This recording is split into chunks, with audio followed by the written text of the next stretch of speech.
মানে জুবিন ক্ষেত্ৰত কালি মানে কাৰেণ্ট কাটি দিলে বুলি মোলৈ ইয়াৰ পৰা ফোন কৰিছিলে ভাইটিটোৱে। সেইকাৰণে ৰাতিপুৱাই আহিলোঁ কি হৈছে, কিন্তু আহি দেখিলোঁ যে এতিয়া ঠিকে আছে, বিজুলী সংযোগ হৈ গৈছে।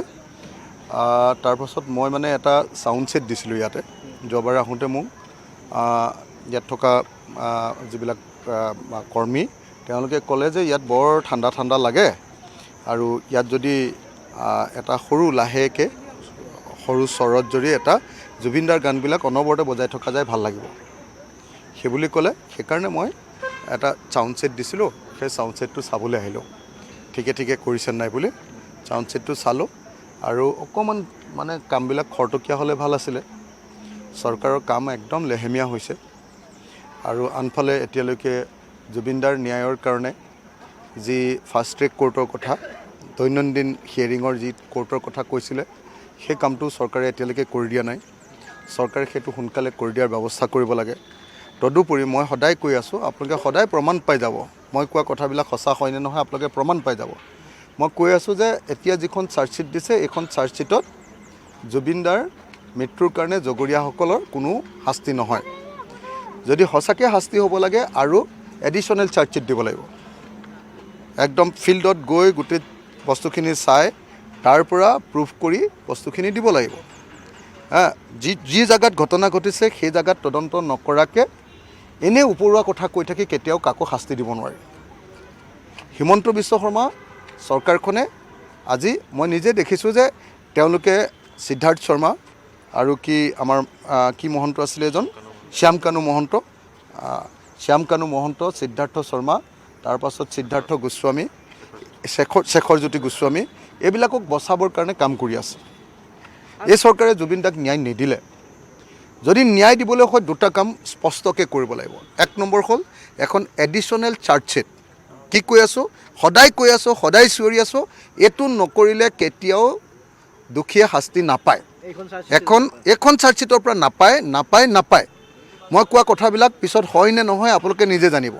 মই এতিয়া বিধায়ক, লেজিছলেটৰ বুলি কয়, আমি আইন ৰচনা কৰোঁ। গতিকে কোনখন চাৰ্জশ্বিটৰ পৰা শাস্তি হ'ব আৰু কোনখন চাৰ্জশ্বিটৰ পৰা শাস্তি নহয় আমি বুজি পাওঁ। মই তন্নকৈ পঢ়িছোঁ, তন্নকৈ পঢ়ি মই বুজিছোঁ যে এইখন আচলতে ইহঁতক বচাবৰ কাৰণে হিমন্ত বিশ্বই চাৰ্জশ্বিট দিছে। সেইকাৰণে মই বাৰম্বাৰ কৈছোঁ যে চাৰ্জশ্বিটখন আৰু এখন এডিশ্যনেল চাৰ্জশ্বিট দিব লাগে। নাম্বাৰ 1, 2খন দিব লাগে দৰকাৰ হ'লে। নাম্বাৰ 2, জুবিনদাৰ যিটো তদন্ত এতিয়া যিটো হিয়াৰিং চলি আছে, সেই হিয়াৰিংটো ডে টু ডে হ'ব লাগে।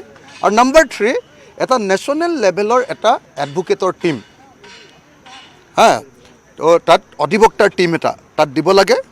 আমাৰ জিয়াউৰ কামাৰ্ডা বহুত ভাল এডভোকেট, কিন্তু অকল জিয়াউৰ কামাৰ্ডা নহয়, জিয়াউৰ কামাৰ্ডাৰ লগত এটা নেশ্যনেল টীম এটা হেডেড বাই জিয়াউৰ কামাৰেই হওক। কিন্তু এইটো যেতিয়া কৰিব তেতিয়াহে প্ৰকৃত অৰ্থত দোষীক শাস্তি দিব পৰা যাব। গতিকে মই এই কথাখিনি আপোনালোকক ক'লোঁ। আৰু জুবিনদাৰ ক্ষেত্ৰখন যিধৰণে নিৰ্মাণ কৰিব লাগিছিলে কৰা নাই। কিবা 2 কোটি নে 4 কোটি দিয়া বুলি কৈছে। এইহেন বিশাল ঠাইখনত বাৰু 4 কোটি টকাৰে কিবা কনষ্ট্ৰাকশ্যন হ'ব নেকি? ৱালখনেই নহ'ব, হয়নে নহয় কওক? গতিকে চৰকাৰে জুবিনদাক তেওঁলোকৰ চৰকাৰ দিনত মাৰিলেও চৰকাৰে জুবিনদাক এতিয়ালৈকে ন্যায়ো নিদিলে। চৰকাৰে জুবিনদাৰ কাৰণে কৰিবলগীয়া সাধাৰণ কামকেইটাও নকৰিলে। মই সেইকাৰণে কৈছোঁ, হিমন্ত বিশ্ব শৰ্মাক পাপে চুব। ইমান আমাৰ অসমৰ আটাইতকৈ জনপ্ৰিয় মানুহজনক এনেকৈ যে অন্যায় কৰিছে, পাপে চুব।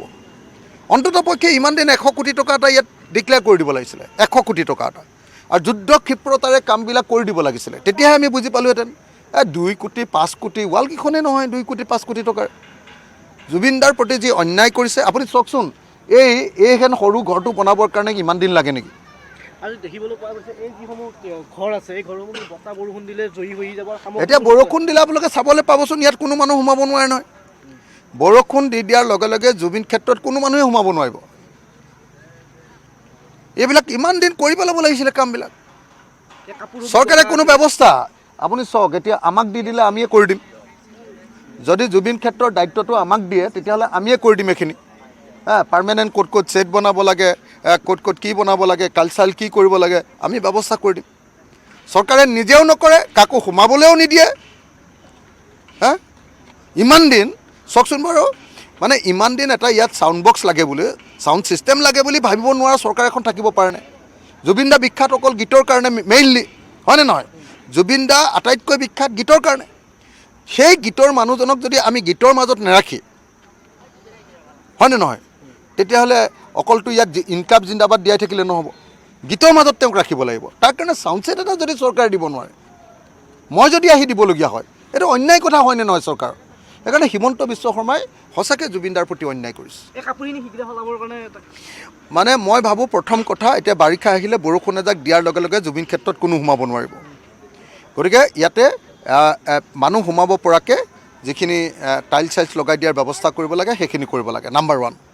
নাম্বাৰ 2, ইয়াত যিমানবিলাক শ্বেড আছে এইবিলাক হ'ল একেবাৰে লেতেৰা পেতেৰা। চাওকচোন, মানুহ সোমাব পৰা, মানুহ থাকিব পৰা জেগা নেকি ইয়াত, কওকচোন? চৰকাৰৰ পিনৰ পৰা কেলৈ কেইজনমান কৰ্মচাৰী, দৈনন্দিন চাফ চিকুণ কৰা কৰ্মচাৰী কেলৈ নিদিয়ে? কিয় ইয়াত নিজে স্বেচ্ছাসেৱকে কাম কৰিব লাগে? আৰু যিসকলে স্বেচ্ছাসেৱকে কাম কৰে তেওঁলোকক চৰকাৰে দৰমহা দিয়াৰ ব্যৱস্থা নকৰে কিয়? আৰু ইয়াৰ পৰা পইচাখিনি চৰকাৰে উঠাই লৈ যায় কেলৈ?